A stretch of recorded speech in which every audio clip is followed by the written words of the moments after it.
Cath Davies dwi, a dwi'n gweithio fel cyfarwyddwr casgliadau ac ymchwil yn Amgueddfa Cymru. Stephanie Roberts ydw i, a dwi'n gweithio fel curadur celf hanesyddol yn yr Amgueddfa Cymru yng Nghaerdydd. Mae Celf ar y Cyd yn partneriaeth eitha unigryw rhwng Amgueddfa Cymru, Cyngor Celfyddydau Cymru a Llywodraeth Cymru.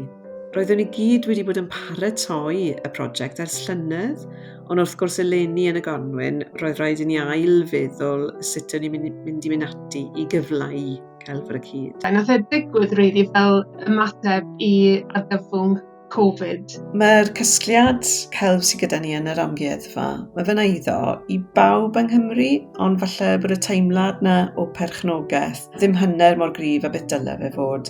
Felly, oedd y meddylfryd tu ôl sawl un o'r prosiectau oedd i symud y llais curadigol o y grŵp bach yn yr amgueddfa, felly symud e mas i bobl dros Cymru yn cymunedau wahanol, ledled Cymru. Y prosiect cyntaf dechreuon ni o dan ymbarel Celf ar y Cyd oedd yr prosiect Celf yn Ysbytai, a oedd hwn yn ymateb i sawl ysbyty oedd wedi cysylltu â ni. Felly wnaethon ni gweithio gyda byrdde iechyd o gwmpas Cymru, yn gweithio gyda nhw i ddethol delweddau o'r casgliad cenedlaethol, o'r casgliad celf, i fynd i fyny yn yr ysbytai maes newydd, fel bod gan pobl rhywbeth beth sydd ddod rhywfaint o lliw a rhywfaint o bywyd i'r amgylchedd, sydd rili yn gallu bod yn lle eitha diflas i fod. Felly beth ni wedi bod yn gwneud yw ymgysylltu gyda'r staff a'r doctoried ym mhob un o'r ysbytai hyn, i ofyn iddyn nhw beth maen nhw'n meddwl fydd yn gweithio, beth sy'n bwysig iddyn nhw.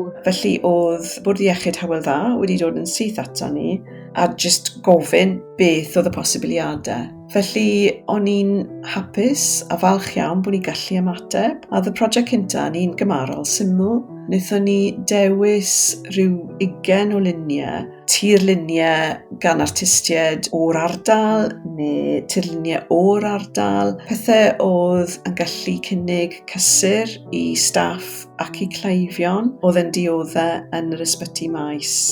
Mae celf yn helpu ni cofio pwy ydyn ni ac o ble ni'n dod, ac yn helpu ni ymgysylltu nôl gyda gwraidd o beth yw ei fod yn fyw. Er enghraifft, gyda ysbyty y Seren ym Mhenabont, beth oedd yn dod mas yn rili gryf, oedd y staff eisiau gweld gweithiau oedd fel link gyda'r gymuned a gyda'r ardal lleol. Ail ffrwd Celf ar y Cyd yw Celf Cant, sydd yn rhedeg ar hyn o bryd ar gyfrif Instagram Celf ar y Cyd. Beth yw yn y bôn yw cyfleu'r cyhoedd i gyradu arddangosfa ei hun.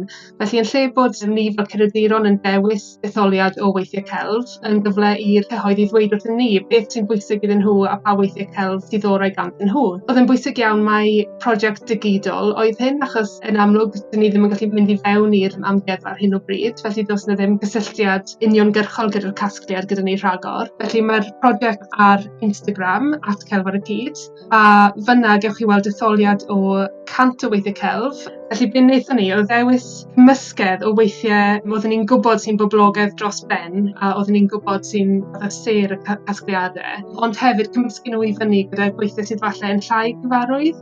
A beth ni'n gwneud yw ni'n gofyn i'r cyhoedd i fori trwy'r weithiau celf ar Instagram ac i bleidleisio am pa weithiau celf sydd o'r ganddyn nhw. A'r bwriad wedi'r pleidlais yma yw bydd gennym restr o 30 o darnau celf yma. A bydden nhw'n cael eu arddangos yn yr Amgueddfa Cymru yng Nghaerdydd ac hefyd yn oriau eraill o gwmpas Cymru. A'r trydydd ffrwd yw prosiect Cynfas, cylchgrawn ar-lein sy'n cael ei gynhyrchu gan grŵp o pobl ifanc sy'n cydweithio gyda'r amgueddfa, felly y cynhyrchwyr Amgueddfa Cymru, a nhw sy'n cymryd y cyfrifoldeb ar gyfer creu cynnwys, nhw sy'n dewis pa pynciau maen nhw eisiau trafod. So, lansio mis Hydref fydd rhifyn cyntaf Cynfas, a thema Hydref fydd bywydau diobwys am resymau amlwg, a wedyn bydd y rhifyn nesaf yn edrych ar iechyd a lles yng Nghelf. Ond hefyd mae yna gyfle i eto bod ni'n gofyn i'r cyhoedd hefyd i cyfrannu i'r cylchgrawn. Y pwrpas fan hyn yw gallu siarad am celf mewn ffordd wahanol, bod pobl gallu symud tu hwnt i'r wal curadigol, i'r wal yr amgueddfa, a siarad yn y ffordd maen nhw'n teimlo cyffwrddus, falle ymateb mwy personol am y celf, falle heriau herio, gofyn cwestiynau mewn ffordd